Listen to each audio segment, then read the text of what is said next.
Good afternoon. Welcome to the press conference with EVP Ντομπρόφσκις on the presentation of the trade policy review that has been just adopted today and that you should have already received. We have the pleasure of having the EVP with us today. So please, we can start with a brief introduction and then we will go to the questions.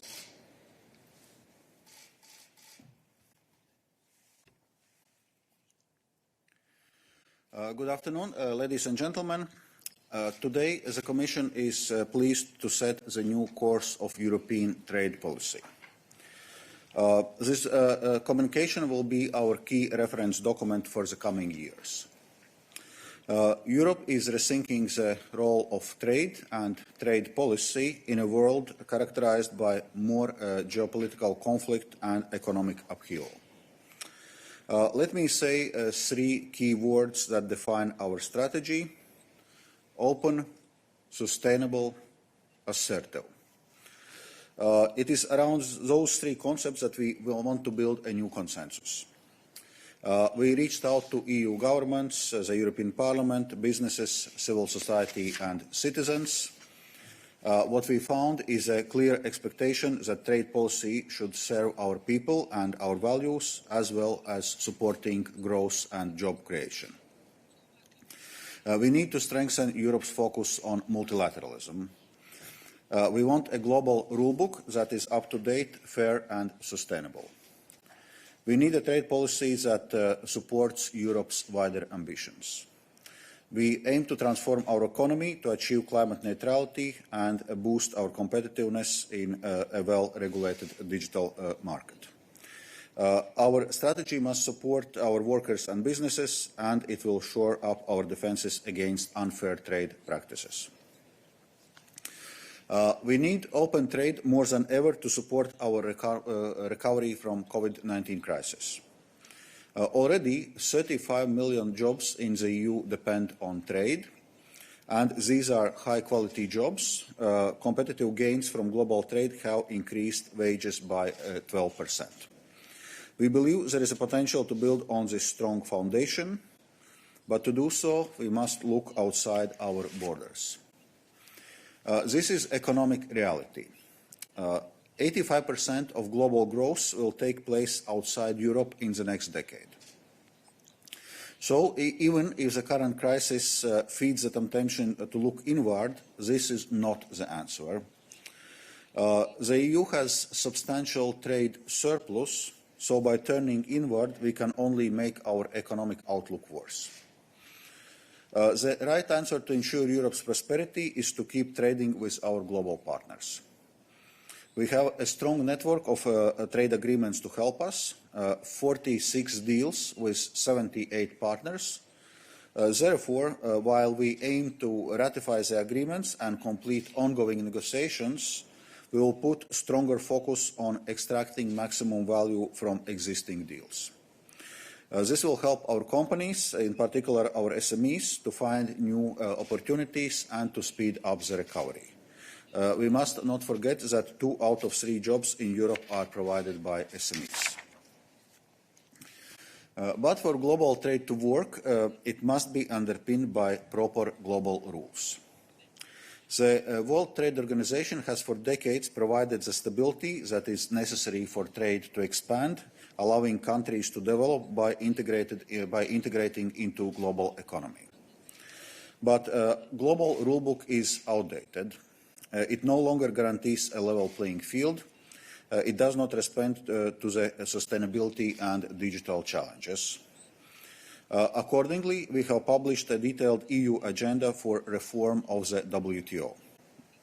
Of course, it is only by developing a strong coalition with our partners that we will succeed. With a new administration in Washington and with a confirmation of Dr. Ngozi Okonjo-Iweala as a new Director General of the WTO, we believe we can create new momentum for positive change. The WTO reform concerns all 3 its core functions: negotiation, monitoring and deliberation, and dispute settlement, including a functioning appellate body. Trade policy must play its full role in the green and digital transformation of the EU and global economy. Our communication outlines ways that trade can support sustainability. These include a trade and climate initiative at the WTO, seeking agreement on climate neutrality in our trade and investment deals with G20 countries, making full use of our trade deals to accelerate cooperation on climate action, biodiversity, and sustainable food systems. Future deals will include Paris climate commitments as essential elements. Promoting sustainable trade also means stepping up our support for labour rights through the development of due diligence legislation, including determined action to combat forced labour. Meanwhile, to drive our digital transformation, the EU must play a central role in creating the right rules for digital trade, both at the WTO level and working closely with key partners like the United States. We will make a proposal for a Trade and Technology Council centred on transatlantic leadership. Our strategy avoids digital protectionism. In this regard, the Trade and Cooperation Agreement we concluded with the UK points the way forward. It is the first EU deal containing ambitious rules on data flows while ensuring that our high privacy standards and the GDPR are fully protected. The strength of our global relationship will be critical for achieving our wider goals. We already proposed a fresh transatlantic agenda to pave a way for a reset with the Biden administration. We want to rapidly resolve our trade disputes and restore EU-US leadership as an engine for positive global change. This work can proceed on parallel tracks. We can work at bilateral level to resolve trade irritants while advancing fast on multilateral reforms. The bottom line is simple. Whatever challenges the EU and the US face, there is no stronger values-based alliance in the world. On China, the EU goal is to restructure our partnership to be reciprocal, balanced and fair. Our recent investment agreement demonstrates our readiness to level the playing field, not least for EU companies in China. While the comprehensive agreement on investment can address many issues, it is not panacea to deal with all the challenges presented by China. We will work closely with like-minded partners, including the United States, on issues of concern like human rights and forced labour. Closer to home, we will step up our engagement with our neighbourhood region and Africa. These countries are geographically close, with strong economic and cultural ties to Europe. Moreover, they have long-term strategic and economic growth prospects. We will therefore build closer trade and investment partnership with them to our mutual benefit.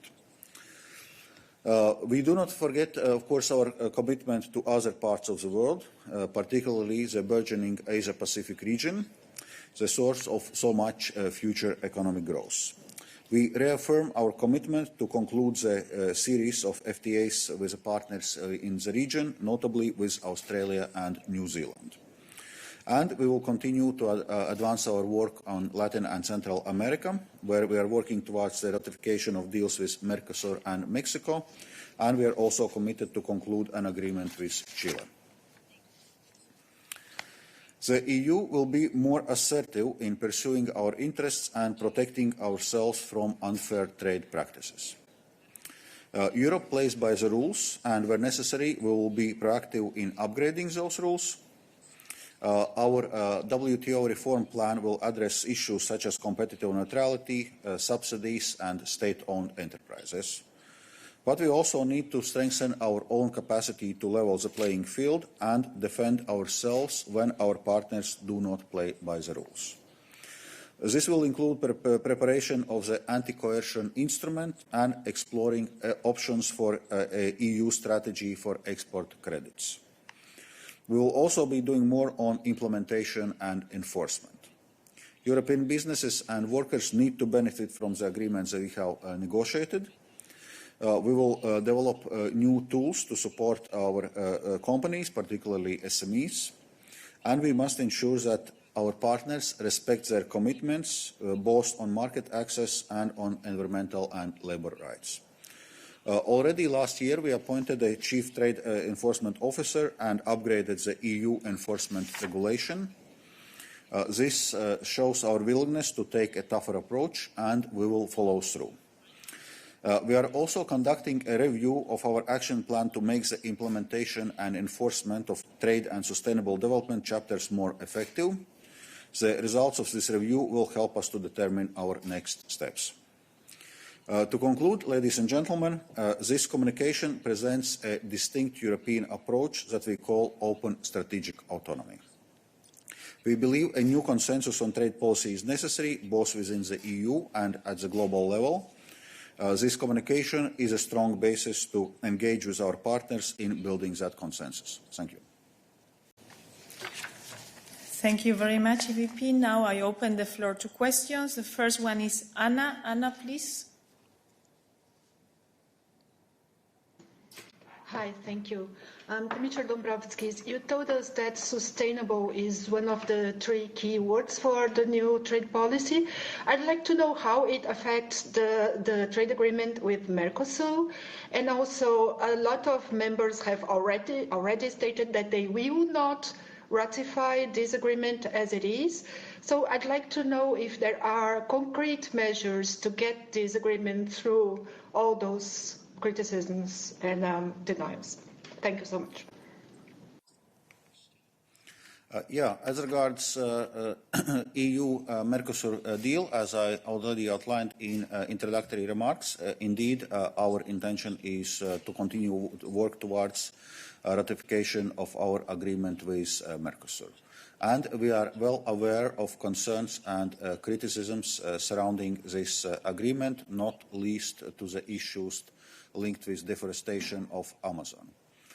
Correspondingly, we are already engaging with Mercosur countries' authorities, notably Brazil authorities, to discuss what additional commitments Mercosur countries can take in the area of fight against climate change, in the area of stopping the deforestation of Amazon, so that we can then work towards successful implementation of the agreement.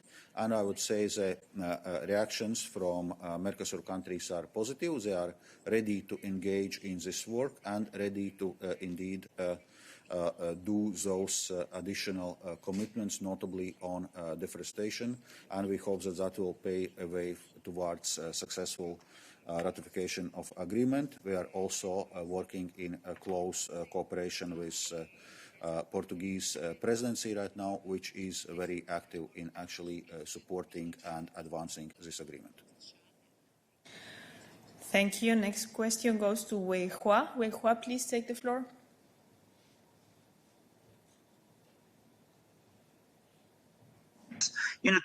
First is, the Eurostat statistic agency said China has replaced the U.S. as the EU's largest trade partner last year. So what do you think the trend is going to be? You're talking about the KAI investment agreement. China has also called on EU to start talks on FTA. So is this something you are thinking about?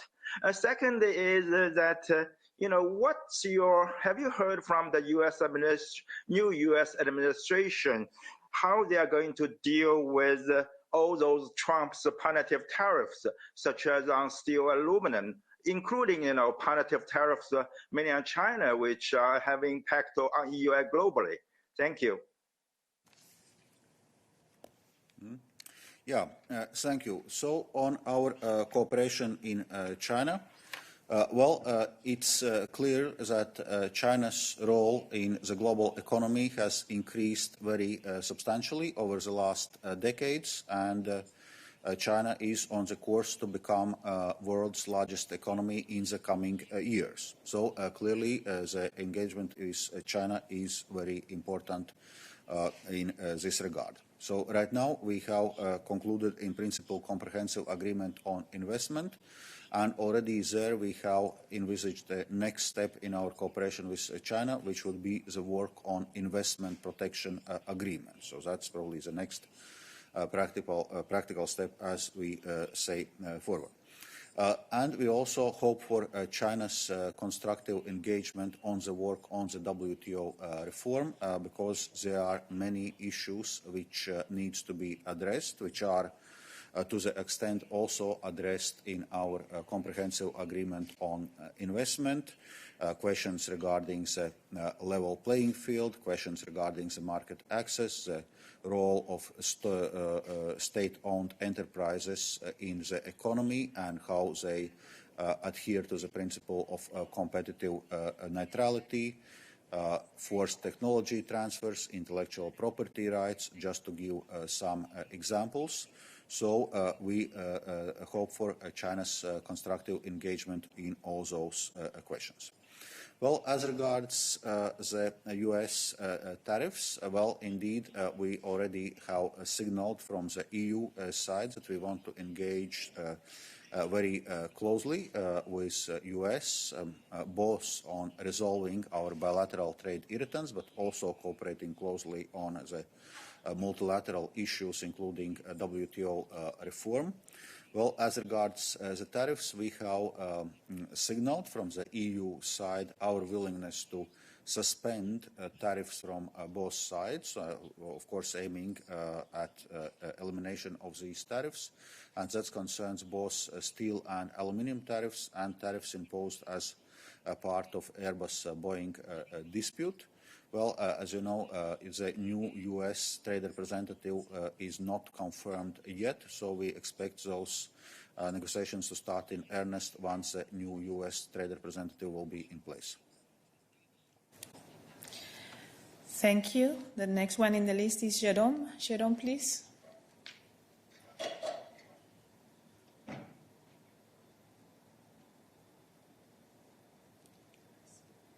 Jérôme, can you please press speak because we cannot hear you? Can you hear me now? Yes. Okay, I don't think you can see me, but maybe you can hear me. But and I put the camera on.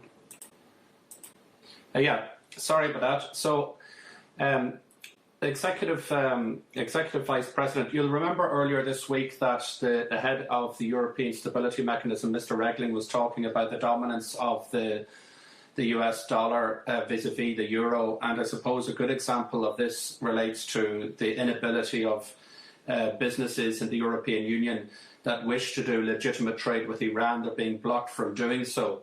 And, you know, I suppose Iran is a political question and so on, but it's also a big trade question, because I've been speaking to an economist who pointed out that Iran has a population of more than 82 million people.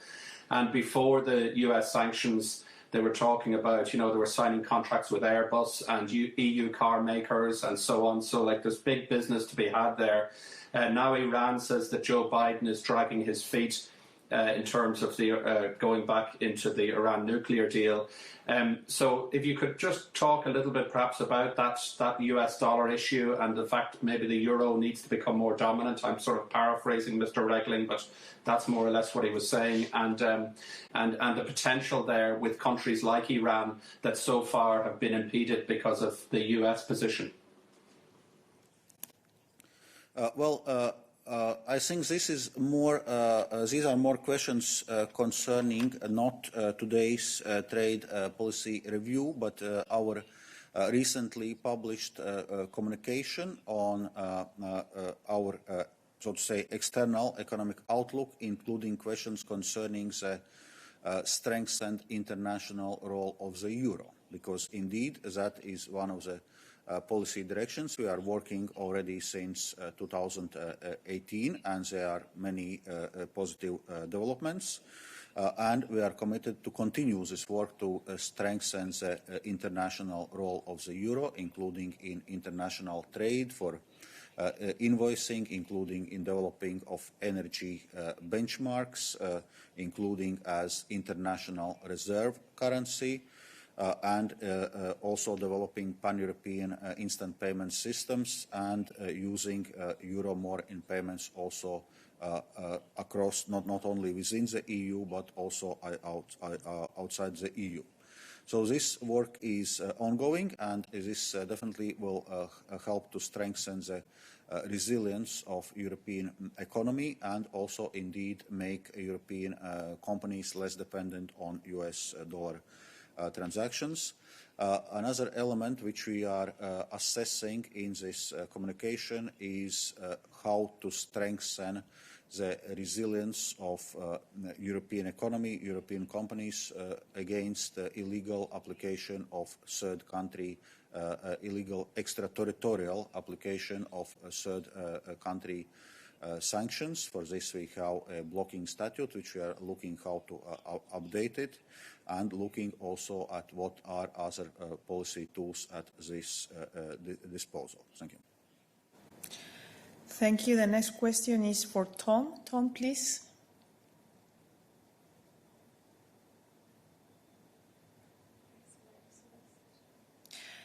It seems there is a problem with your mic. Okay. Now? Now it's Can working. you hear me? Yes. Now it's working. Okay. Yes. Good afternoon, Vice President Gärtner from Power News. I've got a question on this. As I understood you want to make a condition for new trade agreements that countries respect their commitments in the Paris Agreement. Does this mean at the end that, for example, developing countries that do not commit or do not fulfill their commitments would lose their preferential access to the European market? Yeah, so what we are outlining right now is the question that when we are negotiating free trade agreements with third countries, as European Commission, we need to receive negotiating guidelines from member states, and what we are emphasizing is that we will seek that the adherence to Paris Agreement and meeting the commitments as regards Paris Agreement is essential element in those free trade negotiations. And there is already example that was the case in our latest negotiations between EU and UK.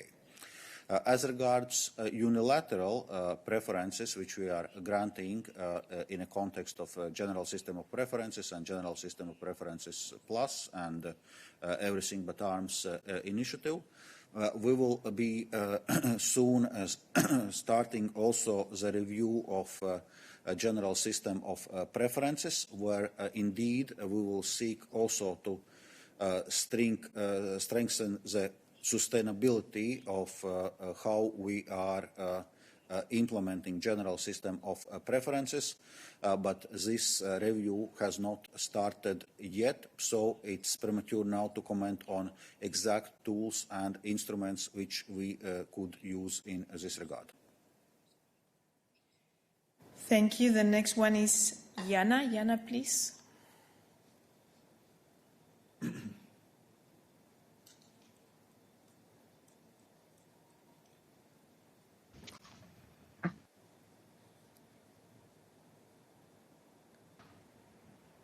Do you hear me? Yes, we can hear you now.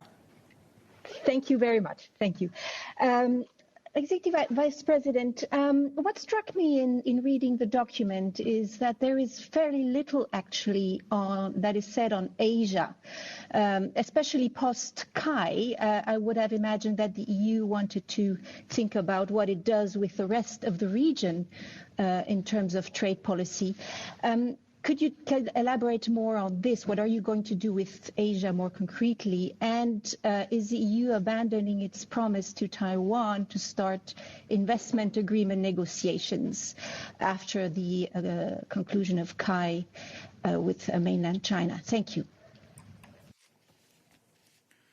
Yeah, so as regards our engagement with Asia, definitely we will continue our engagement with Asia. There are already a number of free trade agreements we have in the region with Japan, with Vietnam, with Singapore, We are now negotiating agreements with Australia and New Zealand, and we signal that we are willing to successfully conclude those negotiations.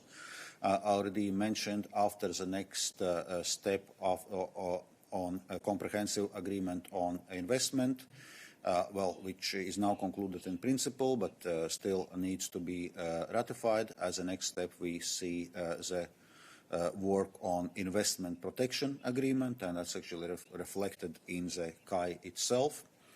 And we are also assessing the impact of regional comprehensive economic partnership agreement, which has been recently concluded in the region, and what impact it has also for EU-Asia trade relations. So certainly we'll continue our engagement with Asia.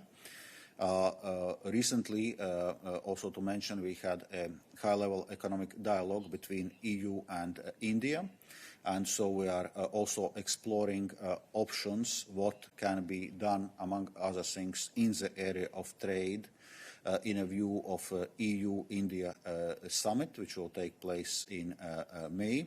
So this work will continue, and as regards work on investment cooperation on investment between EU and Taiwan, there are also well-established work streams which we will continue. Thank you. The next one for a question is Sarah Ann. Sarah Ann, please.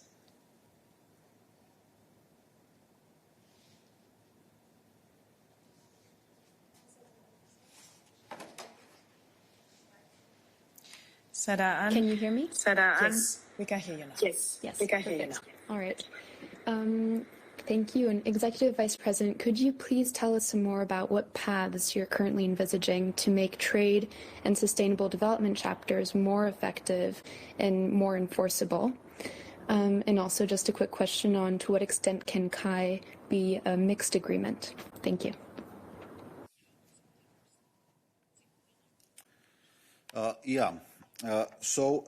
On the first question on implementation and enforceability of trade and sustainable development chapters, indeed that's reflected in our communication. So we advanced the review of the action plan of implementation and enforcement of TSD chapters. So this review was initially foreseen for 2023, but we will start it already this spring.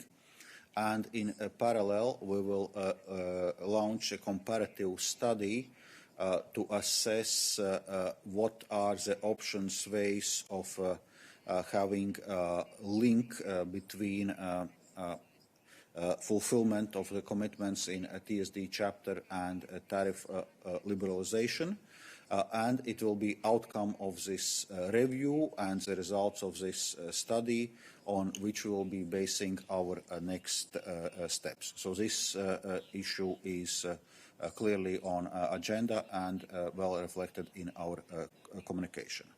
Well, on specific nature of KAI, whether it's mixed or EU-only agreement, it's now premature to say. We are normally determining the legal basis once the process of legal scrutiny of the documents is concluded.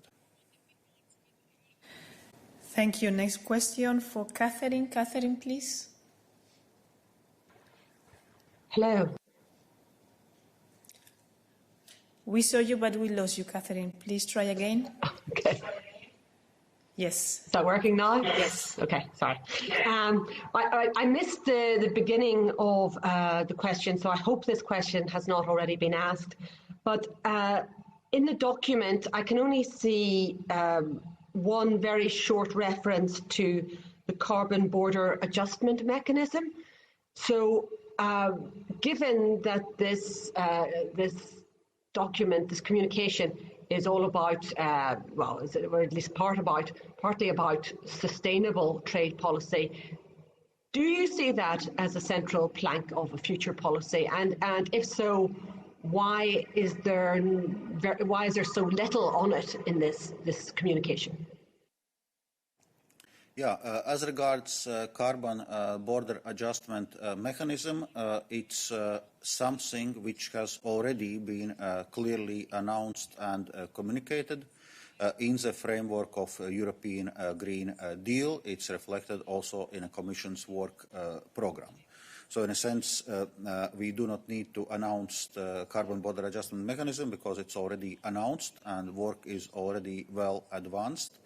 Right now, there is a feasibility study ongoing on different options how exactly carbon border adjustment mechanism could be introduced, and there seems to be some convergence that the direction is probably linked with so-called notional emission trading system. And we are planning legislative proposal for the middle of the year. So the angle which is reflected on carbon border adjustment mechanism in the trade policy review communication is with a need to ensure that the carbon border adjustment mechanism is compatible with WTO rules. So compatible with our international obligations and the need to engage with our partners on this work stream. So to give example, we already had some first exchanges with new U.S. administration in this regard. Just a few days ago, I had a conversation with a new Treasury Secretary, Janet Yellen, where we exactly discuss, among other things, the question of carbon border adjustment mechanism and how we could cooperate with U.S. in setting it up and ensuring that it's introduced in a way that is compatible with the WTO rules and our international obligations. Thank you. Next question goes for Alex. Alex, please. Hi, can you hear me? Yes, go ahead. Yes, go Okay, ahead. great. Thank you very much. Thank you very much, Executive Vice President. I had a question about Kai, actually, or more sort of thematically about Kai. I was just wondering whether you felt personally, as in charge of trade, that the ratification of that would require that China sign on very concretely to the forced labor elements of the International Labor Organization statutes, because there seems to be a bit of ambiguity on that, and the Macron-friendly MEPs are coming out from Renew, the French delegation from Renew, are saying that it clearly has to be ratified, it has to be approved. It's not just talk, it's not just commitments, it's a real ratification by the Chinese of this. And I was just wondering if you could clarify that issue. And I guess in a broader sense, as I just was wondering whether you believe that Kai needs to reflect European values on human rights, on green policy, on all those things, or as we kind of hear from EAS and other places, is Kai part of this holistic approach to China, that China is a special, complicated partner, and so therefore on Kai, maybe we need to tell the MEPs, hey guys, let's be cool on this because, China's complicated and this is just one element of the whole holistic approach to China. Thank you so much. So as regards comprehensive agreement on investment, we also have a sustainable development chapter in this agreement, which foresees that China will take continued and sustained effort towards ratification of fundamental ILO conventions dealing with forced labor. So this level of commitment is the same as we have in recent free trade agreements, but the difference is that this is not a free trade agreement, it's a more narrow, more targeted agreement, yet the level of commitments from China is the same, and it's the first time China enters in these kind of commitments with international partners. And recently we also had a panel ruling in our trade dispute with South Korea, where we have the same commitment by South Korea, and where the panel ruling was very clear that this commitment does not mean only process, but it means that at the end of the day, those conventions need to be ratified and implemented. So that's the state of play specifically on ILO conventions. Of course, there are other work streams how we need to deal with questions of human rights abuses and forced labor. And we also outlined it in our trade policy review communication that we are advancing, preparing a legislative proposal on compulsory due diligence, where EU companies will be obliged to do the diligence to ensure that they are not sourcing goods or services which are produced with substantial environmental or human rights violations, which obviously includes forced labor. And we are also impact assessing in this context the possibility to also prohibit placement of in the EU market, so basically stopping at the border goods produced with forced labor. And talking more broadly on human rights violations, I also would remind that we, since December, have in place EU global human rights sanctions regime, which allows for the EU to come with targeted sanctions against companies or individuals which are engaged in serious human rights breaches. Thank you. The next question goes to Philip. Philip, please. Hello, Philip Langenstrup of Reuters. Thank you for taking my question. There's a lot in the trade policy review about the WTO, and there are a series of kind of headline, I think they're called headline actions. They relate to kind of, I guess, the EU's desire for whether it be reforms, such as on sustainable development, such as on state subsidies, also kind of progress, whether it be on the appellate body or on digital kind of e-commerce. I just wondered two things. One, there are a series of obviously of actions, of wishes. What is really the priority, or what urgently needs to be done? And also, could you just say what grounds, given the track record of the WTO over the past 26 years, what is your reason for optimism that some of these things can be achieved?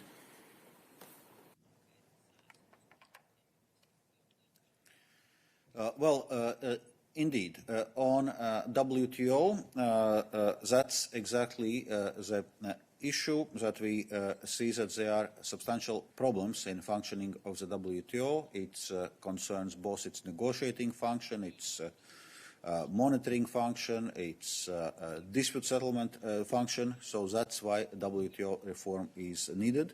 And in our document, we provide a quite detailed outline of different elements which we think need to be addressed in a context of WTO reform. Why we think it's now a good moment to start this work? Well, we have a new momentum with a new Director General of the WTO who is committed to work on WTO reform. We have new administration in US, which is also committed to multilateralism, and so will not continue the policy of Trump administration, which was disengaging from multilateral institutions.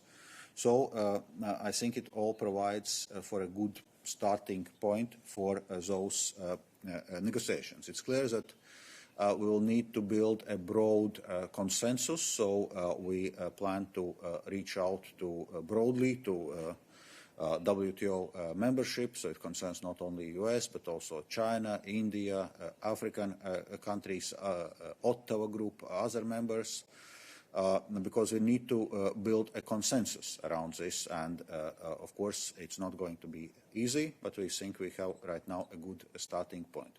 Well, in terms of prioritization or what can be achieved sooner, probably there is one issue which can be resolved relatively quickly. Depends how what approach the new U.S. administration will take.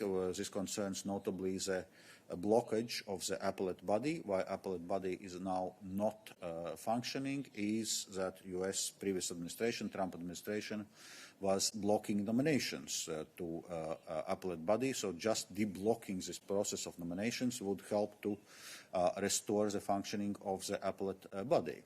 Of course, we are aware of U.S. criticism towards the way appellate body is functioning, and we share some of this criticism, so we are ready to look at the ways how to improve it. But that probably is something which is feasible as an early deliverable. Thank you. I see there are just 2 more hands raised, so we are reaching the end. First, Nava, please.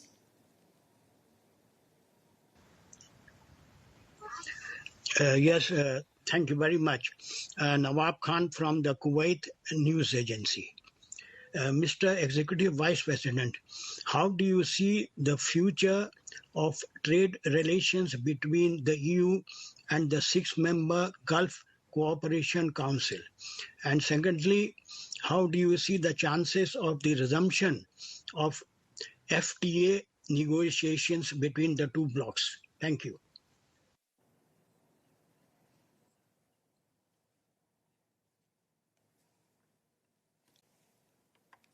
Yeah, thank you very much for this question. In our communication, we have not specifically outlined or specified our future cooperation with Gulf Cooperation Council, as we have not outlined and specified our future relations with many different countries in the world. So actually we just were relatively selective in which specific relationships we emphasize in this communication, but this does not mean that we would not engage with other countries and other partners in the world, and that definitely concerns also our cooperation with Gulf Cooperation Council. So we are open for engagement and open to seek ways for future cooperation.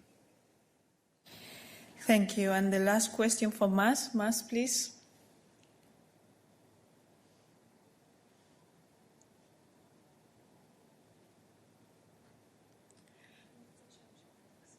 You need to change the mic source because we cannot hear you, Mas. Oui. Vous m'entendez là? Ça marche maintenant. Ça va? Ça marche. Ok, voilà, merci. Oui, bonjour, je suis le vice-président de l'exécutif, M. Ντομπρόφσκις. J'avais des questions concernant l'Organisation mondiale du commerce, mais apparemment mon collègue d'avant m'a marché sur la langue et vous avez répondu à toutes les questions que j'avais déjà préparées. Maintenant, je vais orienter le débat sur l'Afrique.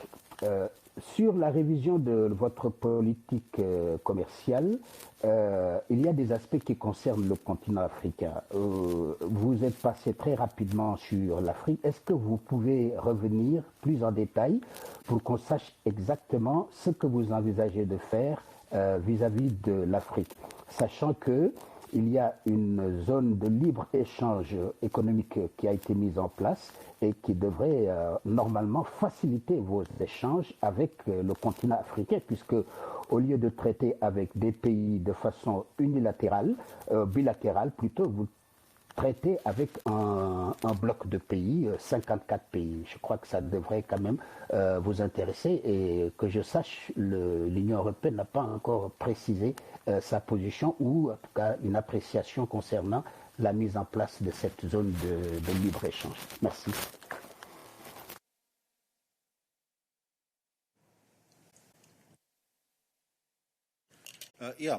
Thank you for this question. As regards Africa, As I mentioned also in the introductory remarks, we see our engagement with EU, neighborhood and Africa as priority areas. So clearly we are willing to engage closely with Africa, because also if you look at the economic developments, demographic tendencies, the role of Africa in the global economy will continue to rapidly increase. So as regards specific engagements, in a shorter term we will work on further developing both in content and in geographical coverage our economic partnership agreements. We will work bilaterally with some countries if they are willing to engage in or so to say advance our work on free trade agreements. There are some negotiations which are, well, currently, one could say, stalled.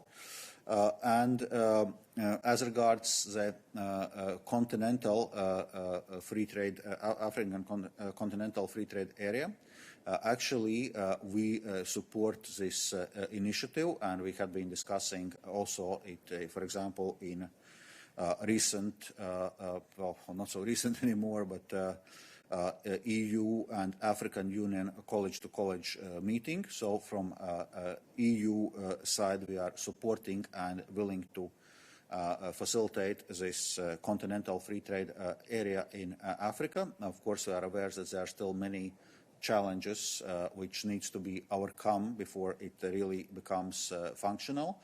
So indeed, one can say that as a longer-term goal, we see continent-to-continent free trade agreement. Thank you.